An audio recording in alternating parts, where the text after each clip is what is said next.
Pallavi Alap Deshpande ma'am, record holder in Limca Book of World Records as the youngest girl magician in 1996, first Indian girl magician seen on the TV. She is the recipient of several awards like Best Magician of India, Brahmi Sundar Alankaram Puraskar, Jain Rashtra Gaurav Puraskar and many more.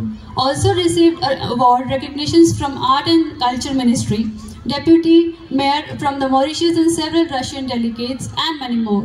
So I would like to request ma'am to please express her words of wisdom.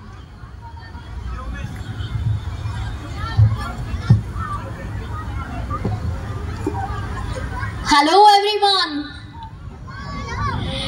Respected Lalit sir, Damayanti ma'am, all the parents and the children.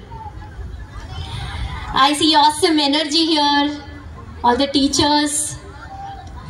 दिसतंय तुम्ही खूप hard work केलंय आणि खरंच खूप मेहनत घेताय. म्हणजे I know both of you, I think 7+ years from now, and the way you have shaped up everything and the way you are growing and helping people around you and the children grow is phenomenal. मतलब इतने सारे बच्चों को संभालना itself is a big inspiration है ना. हमें सिर्फ सामने दिखता है बट उसके पीछे कितनी मेहनत लेते होंगे आप लोग. और यही शायद मेरी भी जर्नी हुई है.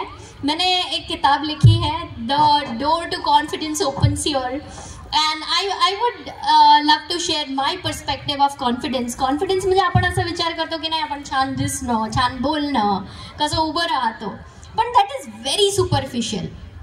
Confidence for me is I believe in myself.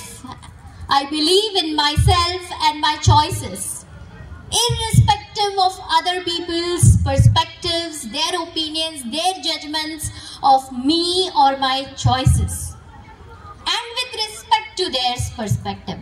म्हणजे आपण दुसऱ्याने आपण काय करतो, काहीतरी सुरुवात करतो आणि मग कोणीतरी काहीतरी म्हणेल किंवा कोणीतरी काहीतरी म्हटलं आणि जज केलं आणि त्यांचे ओपिनियन आले की आपण काय करतो, जे करत होतो ते सोडून देतो. आपण विचार नाही करत की नाही मी अजून कसं बेटर करू शकते, अजून कसं बेटर करू शकते. सो फीडबॅक आला की आपण आपला कॉन्फिडन्स कुठेतरी गायब होऊन जातो. बरोबर. सो माझ्या जर्नी त्यांना ॲज अ पॅरेंट्स, इथे मॅक्झिमम पॅरेंट्स बसले आणि मी सांगू इच्छिते की I was blessed with the most wonderful parents ever. आणि आज मी जे काही आहे ना इतक्या साऱ्या क्षेत्रात मी जे काही करू शकले ते फक्त त्यांच्यामुळे करू शकले. कारण मला आठवतच नाही की त्यांनी असं कधी मला म्हटलंय की तू हे करू शकत नाही. Very inspiring, very inspiring. कधी मला कोणाशी कम्पेअर केलं नाही आणि केलं तर मला माझी चांगलीच बाजू दाखवली त्यांनी कायम.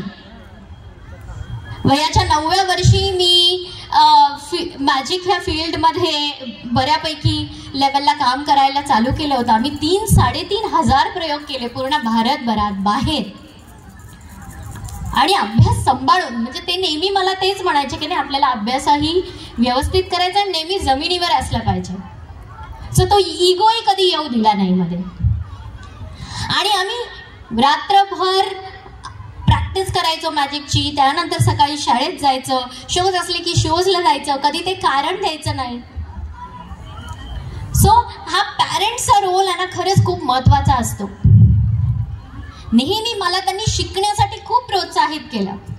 मला आठवतच नाही की मी असं कधी खूप फ्रेंड सर्कल बरोबर असं टाइमपास करत बसले नाही. शिकत राहायचं, शिकत राहायचं. एक सर्वांगीण प्रगती कशी होईल आमची मुलांची हे त्यांनी नेहमी तोच प्रयत्न केला. आणि आज त्याचा किती फायदा होता आज मला ते जाणवत आहे. आणि माझीही तीच ओढ असते नेहमी. सो तुम्हाला ॲज अ पॅरेंट्स मी म्हणेल की जितकं मुलांना शिकवता येईल ना तेवढं तुम्ही त्यांना शिकवा. शिकण्यासाठी जितकं प्रोत्साहन देता येईल तेवढं द्या. मुलगी असो किंवा मुलगा. आज मी खरंच म्हणजे मला असं वाटतं की त्यावेळेस म्हणजे जेव्हा माझी जर्नी चालू झाली 30 वर्ष आधी खरंच माझ्या वडिलांनाही सांगितलं मुलगी आहे कशाने एवढं हे करतोस. आणि ते डॉक्टर म्हणजे तुझी प्रॅक्टिस सोडून काय तिच्या मागे असं फिरायचं, सगळं दुर्लक्ष होतं. पण त्यांनी ते ऐकलं नाही, त्यांनी तेच केलं जे त्यांना योग्य वाटलं. आणि म्हणून आजही आम्ही इतकं नाव कमवू शकलो.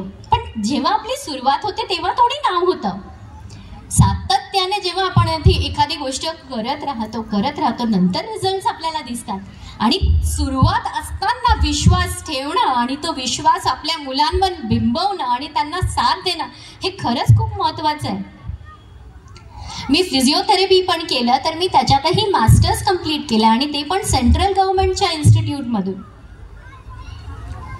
सो अभ्यास आणि एक्स्ट्रा करिक्युलर ॲक्टिव्हिटीज दोन्हीही आपण सांभाळू शकत नाही सोबत, असं बिलकुलच नाही आहे. आपण फक्त आपली वेळ, आपण आपला टाईम आणि एनर्जी प्रॉपरली वापरणं आणि तेच मुलांना शिकवणं खूप महत्त्वाचं आहे असं मला आज जाणवतं.